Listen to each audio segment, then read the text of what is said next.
Hi friends, welcome to my channel. இது போன்ற சுவாரஸ்யமான கதைகளை தெரிந்து கொள்ள மறக்காம நம்ம சேனலை சப்ஸ்கிரைப் பண்ணி பாருங்க. பக்கத்துல இருக்கும் பெல் ஐகானையும் கிளிக் பண்ணிக்கோங்க. என் பெயர் வைஷு. என் வாழ்க்கையில் நடந்த ஒரு உண்மை சம்பவத்தை உங்களுடன் நான் பகிர்ந்து கொள்ள ஆசைப்படுகின்றேன். நாங்கள் சாதாரணமான ஏழமை குடும்பத்தை சேர்ந்தவர்கள்தான். எனது அப்பா கூலி வேலை செய்பவர். அம்மாவும் அவருக்கு துணையாக அடிக்கடி வேலைக்கு செல்வார். என் வீட்டில் நானும் எனது தங்கை மட்டும்தான் உள்ளோம். நான் 12ஆம் வகுப்பு வரை படித்துவிட்டு வீட்டில்தான் உள்ளேன். தங்கை இப்போதுதான் 10ஆம் வகுப்பு படித்து வருகின்றாள். மேற்படிப்பு படிக்க கொஞ்சம் வசதி இல்லாத காரணத்தினால் அதனால் படிக்கவில்லை. எனது பெற்றோர்களும் நான் திருமண வயதை அடைந்ததால் எனக்கு மாப்பிள்ளை பார்க்கத் தொடங்கினார்கள். தெரிந்தவர்களிடம் சொல்லி வைக்க ஒருவர் மூலமாக பக்கத்து ஊரில் இருக்கும் குடும்பத்தின் சம்பந்தமும் கிடைத்தது. மாப்பிள்ளை வீட்டார் என்னை பெண் பார்க்க வந்தனர். மாப்பிள்ளையின் பெயர் ராஜா. அவர் லாரி ஓட்டுநராக பணிபுரிகின்றார். அவருக்கு ஒரு அண்ணனும் உள்ளார். அவர் வெளிநாட்டில் பணிபுரிகிறார். அவருக்கு திருமணமும் ஆகிவிட்டது. அவரது மனைவியும் வந்திருந்தனர். அவர்களுக்கு இதுவரை குழந்தை எதுவும் இல்லை.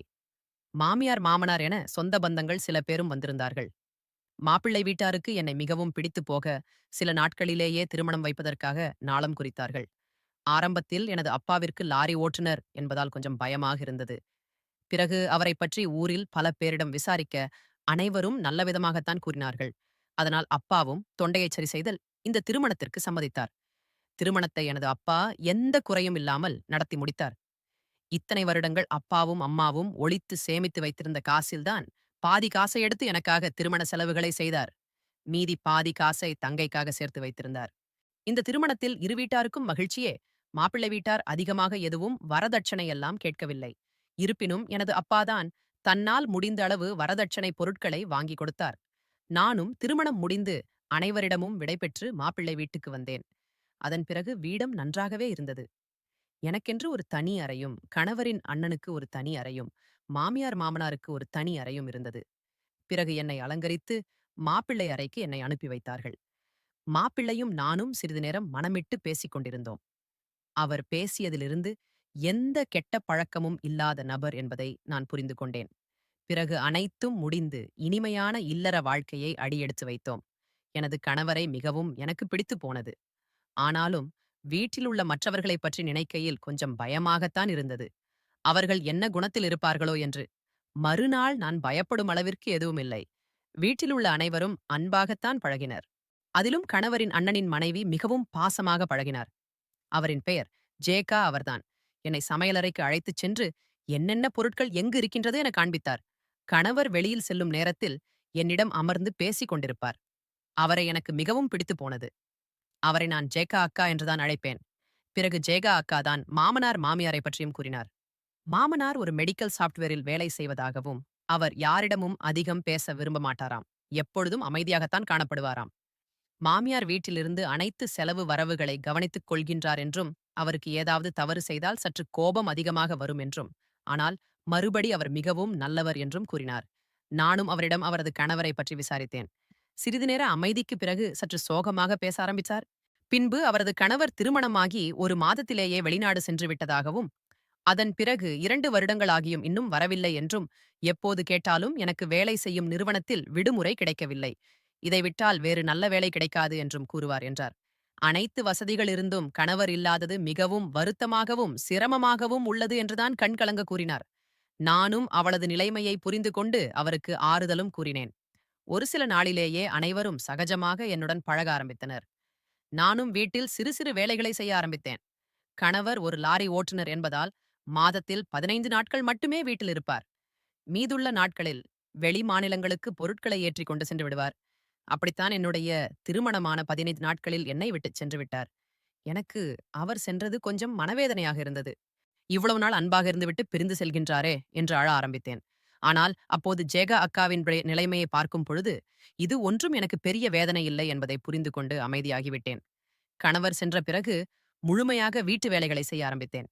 அப்போது ஜேகா அக்காவும் எனக்கு துணையாக வேலைகளை செய்து கொடுப்பார். சமைப்பதை மட்டும் அவர் பார்த்துக் கொள்வார். மற்ற வேலைகள் அனைத்தையும் நான் முடித்து விடுவேன். நேரம் கிடைக்கும் போதெல்லாம் ஜேகா அக்காவின் அறையில் சென்று அமர்ந்து கொள்வேன். அவரும் தன் குடும்பத்தைப் பற்றியும் தன் கணவரை பற்றியும் அனைத்தையும் சொல்லிக் கொண்டிருப்பார். கணவரின் புகைப்படத்தையும் காண்பிப்பார். அவரது கணவர் எங்களின் திருமணத்திற்கு கூட வரவே இல்லை. நானும் அவருடன் 2, 3 தடவை ஜெகா அக்காவின் தொலைபேசியில் இருந்து பேசியதுண்டு. நான் நினைத்ததை விடவும் வாழ்க்கையில் சந்தோஷமாக சென்று கொண்டிருந்தது. ஒரு நாள் இரவு உறக்கம் வராமல் தவிர்த்துக் கொண்டிருந்தேன். 3 மணியாகியும் உறக்கம் வரவில்லை. ஏனென்றால் வெயில் காலம் என்பதால் சற்று குழுக்கமாகவே இருந்தது. நானும் மாடியில் சென்று காற்று வாங்கலாம் என்று நினைத்து மாடிக்கு சென்றேன். மாடிப்படியிலிருந்து பார்த்தால் ஜேகா அக்காவின் அறை நன்றாகவே தெரியும். அவரின் அறைக்கு அறைக்கதவும் திறந்திருந்தது. இந்த நேரத்தில் எதற்காக அறைக்கதவை திறந்து வைக்கின்றார் என்று நினைத்தேன். பிறகு நானாக சற்று காற்று வராமல் இருந்திருக்கும். அதனால் திறந்து வைத்திருக்கலாம் என்று நினைத்துவிட்டேன். அப்போது சிறிது நேரம் கழித்து பார்க்க அறைக்கதவும் மூடப்பட்டிருந்தது. இது எனக்கு பெரியதாக ஒன்றும் தெரியவில்லை. பின்பு நானும் சென்று உறங்கிவிட்டேன். அதன் பிறகு மறுநாள் வீட்டுக்கு உறவினர்கள் வந்திருந்தனர். அப்போது ஜேகா அக்கா தான் அவர்கள் அனைவரையும் வரவேற்று உபசரித்தார். அவர்களிடம் எனது மாமியார் ஜேகா அக்காவை பற்றி அதிகமாக புகழ்ந்து கொண்டிருந்தார். தனது முதல் மகனைப் பற்றியும் வெகுவாக பாராட்டி தள்ளினார். என்னை பற்றி ஒரு வார்த்தை கூட பேசவில்லை. அதை நான் பெரிதாக எடுத்துக்கொள்ளவும் இல்லை. அப்போது என்னையும் அறிமுகம் செய்து வைத்தனர். பின்பு அவர்களும் சென்று விட்டார்கள். அதன் பிறகு 2 நாட்கள் கழித்து நல்ல இரவு நேரத்தில் தண்ணீர் குடிப்பதற்காக சமையலறைக்கு நான் வந்தேன். அங்கே ஜேகா அக்காவின் அறையிலிருந்து எனது மாமனார் வெளியேறுவதை கவனித்தேன். அவர் என்னை கவனித்தாரா என்று கூட எனக்கு தெரியவில்லை. இது எனக்கு சற்று யோசனையாகவே இருந்து கொண்டிருந்தது. இந்த நேரத்தில் அக்காவின் அறையில் என்ன செய்கின்றார் என்று சிறிது நேரம் அங்கேயே நின்றிருந்தேன். பின்பு நானாக ஏதாவது தேவைப்பட்டிருக்கும், அதான் வந்து போயிருப்பார் என்று அப்படியே விட்டுவிட்டேன். தவறாக எந்த யோசனையும் எனக்கு அப்போதெல்லாம் வரவில்லை. இது பற்றி நானும் மறுநாள் ஜெகா அக்காவிடம் சமைத்துக் கொண்டிருக்கும் பொழுது கேட்டேன்.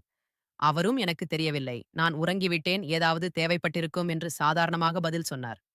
அப்பொழுது எனக்கு வந்த சந்தேகமும் சந்தேகமாகவே இருந்தது. மறுநாள் ஜேகா அக்கா என்னிடம் வந்து, "உனக்கு உடல்நிலை சரியில்லை. நீ சமையலறையை பார்த்துக்கொள். நான் ஓய்வெடுக்கின்றேன்" என்றார்.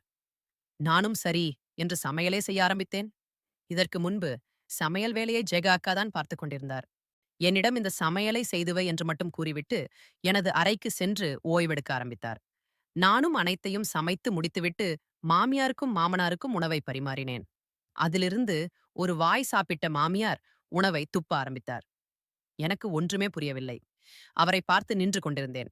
பிறகு என்னை நோக்கி கோபமாக, "உனது வீட்டில் உனக்கு சமைக்க கற்றுக் கொடுக்கவில்லையா? அல்லது வேண்டுமென்றுமே சமைத்தாயா?" என்று கோபத்தில் கத்த ஆரம்பித்தார். இதை பார்த்த மாமனார் சாப்பிட்டு பார்த்து, "என்னிடம் இதில் அதிகமாக உப்பு உள்ளது பார்த்து சமைப்பது இல்லையா?" என்று அறிவுரை கூறினார். ஆனாலும் நான் பார்க்கும்பொழுது எல்லாமே சரியாகத்தானே இருந்தது. எனக்கு அப்போதுதான் ஞாபகம் வந்தது. கோபத்தில் இருந்த மாமியாரிடம் அவர் அமைதியாக இருக்கும்படி சமாதானப்படுத்தினார். எனக்கும் ஒரு மாதிரியாகி போனது. நாம் சமைத்த முதல் நாளிலேயே இப்படி கெட்ட பேர் வாங்கிவிட்டோமே என்று இந்த சம்பவத்தில் எனக்காக பேசிய மாமனார் மேல் சற்று மரியாதை கூடியிருந்தது. அப்போதிலிருந்து மாமியார், "நீ சமைக்கவே வேண்டாம். மற்ற வேலைகளை மட்டும் நீ பார்த்துக்கொள்" என சொல்லிவிட்டார். அதன் பிறகு 2 நாள் கழித்து எனது கணவரும் வந்தார். அவரிடம் மறைக்க மனமில்லாமல் நடந்ததையெல்லாம் கூறினேன். அவரும், "இதுபோல் தவறு இனிமேல் நடக்காமல் பார்த்துக்கொள்" என்று அறிவுரையும் கூறினார். பின்பு கணவர் இருந்த 15 நாட்களும் எந்த பிரச்சனையும் இன்றி சந்தோஷமாக இருந்தோம். எனது மாமியார் சற்று கோபம் தணிந்து என்னிடம் பேச ஆரம்பித்தார். 15 நாட்கள் கழிந்து கணவர் மீண்டும் வேலைக்கு சென்று விட்டார். ஒரு நாள் மாமியார் என்னிடம் ஒரு வெள்ளை புடவையை கொடுத்து, "இது எனது அண்ணன் பரிசாக கொடுத்த புடவை. பல வருடங்களாக நான் பாதுகாத்து வருகின்றேன். இந்த புடவை சற்று அழுக்காகிவிட்டது. இதை மட்டும் வாஷிங் மெஷினில் தனியாக எனக்கு துவைத்து விடு" என்று என்னிடம் கொடுத்தார். நானும் அதை வாங்கிக் கொண்டு அவர் சொன்னது போலவே வாஷிங் மெஷினில் அந்த புடவையை மட்டும் தனியாக துவைப்பதற்கு போட்டேன். சிறிது நேரம் ஆகும் என்பதால் வேறு வேலையை பார்க்கலாம் என்று சமையலறைக்கு சென்று விட்டேன். சற்று நேரம் கழித்து வந்து பார்க்கும் பொழுது அந்த புடவையோ வேறு ஒரு துணியுடன் இடப்பட்டிருந்தது. அந்த துணியின் சாயம் அந்த வெள்ளை புடவையில் ஏறி அது முற்றிலும் நாசமாகிவிட்டது. அப்போது எனக்கு உயிரே போய்விடும் போலிருந்தது. புடவை இப்படி ஆகிவிட்டதால் மாமியார் என்ன சொல்லப் போகின்றாரோ என்று என் மனம் பதபதைத்தது. ஆனாலும் நான் புடவை இடுவதற்கு முன்பே நன்றாக பார்த்துவிட்டுதான் வாஷிங் மெஷினில் இட்டேன். இது எப்படி இப்படி ஆயிருக்கும்? ஆனாலும் வேறொரு துணி எங்கிருந்து வந்தது என்று கொஞ்சம் குழப்பமாகவே யோசித்துக் கொண்டே சோகமாக நிற்க அதை மாமியார் கவனித்து விட்டார். என்னவென்று என் அருகில் வந்து புடவையை பார்க்க அனைவரும் பதறி போனார். அவரையும் அறியாமல் கோபம் கத்த ஆரம்பித்தார். "இந்த புடவை எனது அண்ணனின் நினைவாக எனக்கு தந்தது. அதையும் நாசம் செய்து விட்டாயா?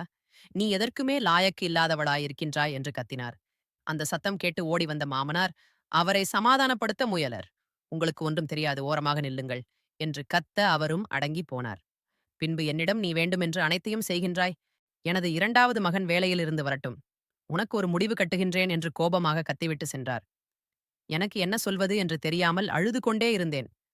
பிறகு ஜேகா அக்கா தான் என்னை சமாதானப்படுத்தினார். அவரிடமும் நான் பார்த்துதான் துவைத்தேன். ஆனால் எப்படியாவது வந்தது எனக்கு தெரியவே இல்லை என்றேன். அவரும் நீ துவைப்பதற்கு முன்பே அந்த மெஷினில் வேறு ஏதாவது துணை இருந்திருக்கலாம். நீ அதை கவனித்திருக்க மாட்டாய் என்றார். நானும் ஒருவேளை அப்படியாக இருந்திருக்குமோ என்ற மனநிலைக்கும் வந்துவிட்டேன். ஆனாலும் மாமியார் ஆசையாக வைத்திருந்த புடவையை நான் நாசமாக்கி விட்டேனே என்று கொஞ்சம் மனவேதனையாக இருந்தது. அன்றிரவு முழுவதும் நடந்த சம்பவத்தை நினைத்து எனக்கு உறக்கம் வராமல் தவித்துக் கொண்டிருந்தேன். கணவர் வந்ததும் மாமியார் என்ன சொல்லப் போகின்றாரோ, அதற்கு கணவர் என்ன சொல்வாரோ என்று மனம் பயத்தில் உருகியது. நள்ளிரவு நேரத்தில் தண்ணீர் தாகமெடுக்க சமையலறைக்கு சென்றேன். போகும் வழியில் ஜேகா அக்காவின் அறையிலிருந்து ஓர் ஆணின் சத்தம் வருவது போல தோன்றியது. அவரின் அறையும் உள்பக்கமாக பூட்டியிருப்பதை கவனித்தேன். ஆனால் ஜன்னல் மட்டும் லேசாக திறந்து வைக்கப்பட்டிருந்தது. நானும் யாராக இருக்கும் என்று ஜன்னலின் பக்கம் நின்று கூர்ந்து கவனித்தேன். அப்படி கவனித்த எனக்கு பெரும் அதிர்ச்சியாக இருந்தது. ஏனெனில் அது எனது மாமனாரின் குரல். ஊட்டிய அறைக்குள் இருவரும் என்ன செய்கின்றார்கள்? என்ன பேசிக் கொண்டிருக்கிறார்கள்? சிறிது நேரமே நின்றிருந்தேன். பிறகு அவர்கள் என்னதான் பேசுகிறார்கள் என்று கூர்மையாக கவனிக்க ஆரம்பித்தேன். ஜேகா அக்கா அவரிடம் இன்று நாம் அவளிடம் செய்தது மிகவும் தவறு.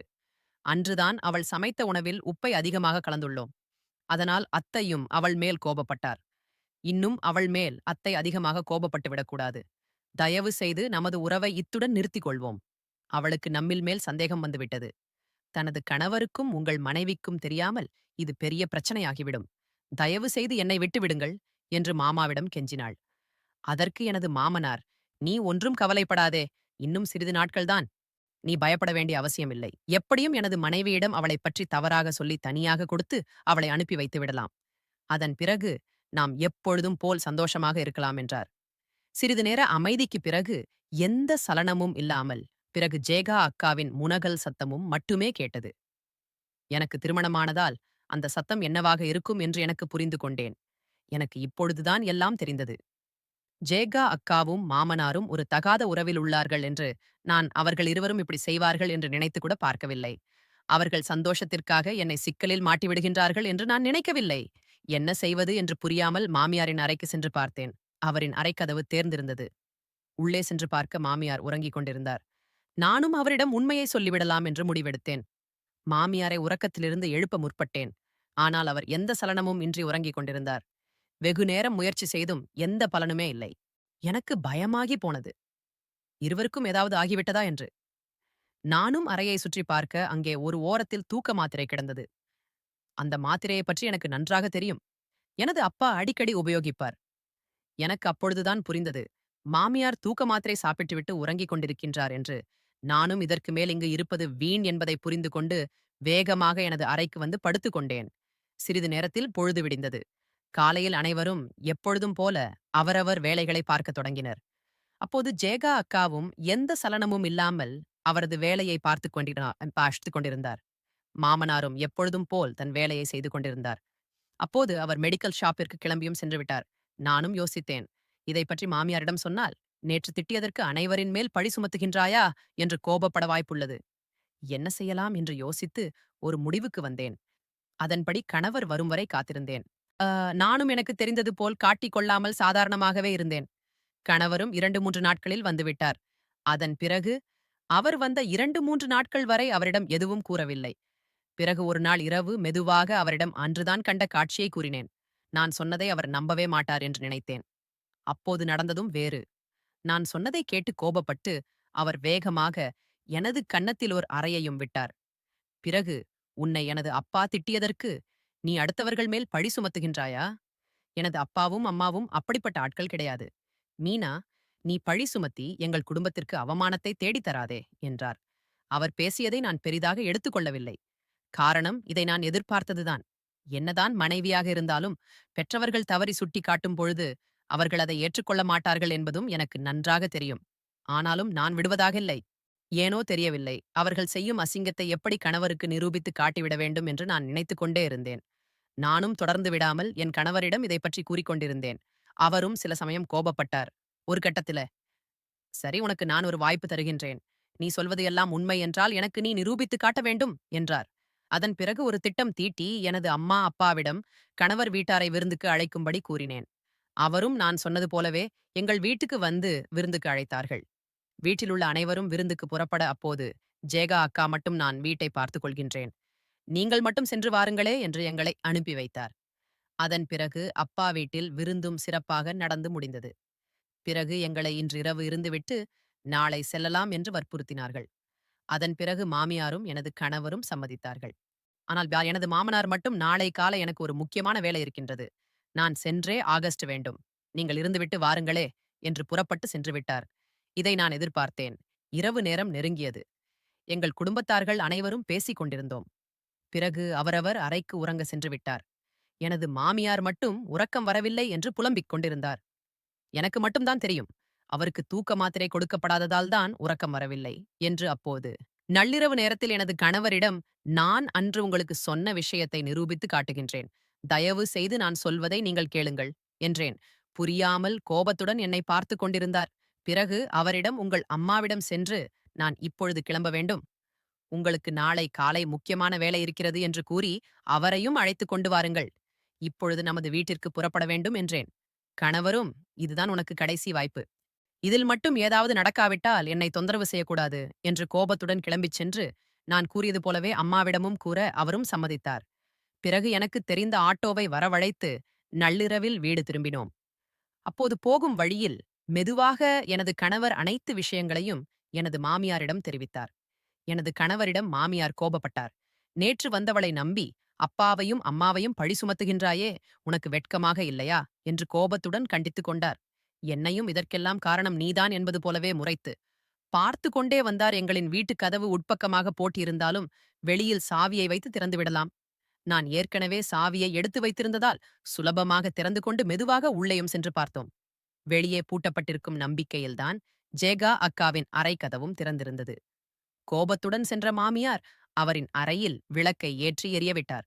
அங்கே மாமனாரும் ஜேகா அக்காவும் அரைகுறை படுத்திருந்தார்கள்.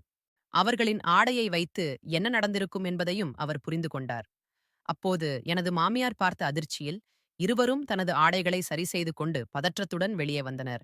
வெளியே வந்ததும் மாமனாரை கோபத்துடன் அடிக்க ஆரம்பித்தார் மாமியார். எனது கணவர் அமைதியாக நின்றுவிட்டார். பிறகு கணவன் மகளைப் போல உள்ளவர்களிடம் எப்படி இப்படி தவறாக நடந்து கொள்ள முடியும்? நீ எந்த கேவலமான ஜென்மம் என்று மாமனாரை திட்ட ஆரம்பித்தார். பிறகு ஜெகா அக்காவிடம், உனது அப்பாவின் வயதுடைய ஒருவரோடு எப்படி உனக்கு இது போன்ற எண்ணம் தோன்றியது? என்னை நம்பிவிட்டுச் சென்ற எனது மகனுக்கு நான் என்ன பதில் சொல்வேன் என்று அப்போது நெஞ்சில் அடித்துக் கொண்டு அழத் தொடங்கினார். அதன் பிறகு எனது மாமியாரும் அமைதியாக அழுது கொண்டிருந்தார். ஜேகா அக்கா மாமியாரின் காலை பிடித்து, அத்தை, என்னை மன்னித்து விடுங்கள். ஆரம்பத்திலிருந்தே மாமா என்னை தொந்தரவு செய்து வந்தார். உங்களிடம் சொல்வதற்கு எனக்கு கொஞ்சம் பயமாக இருந்தது. கணவர் வெளிநாட்டிற்கு சென்று விட்டதால் ஒரு கட்டத்திற்கு மேல் என்னால் என்னை கட்டுப்படுத்த முடியவில்லை. அதன் பிறகு நானும் இது தவறு என்று பல முறை ஒதுங்கிச் சென்றேன். ஆனால் மாமாதான் என்னை கட்டாயப்படுத்தினார்.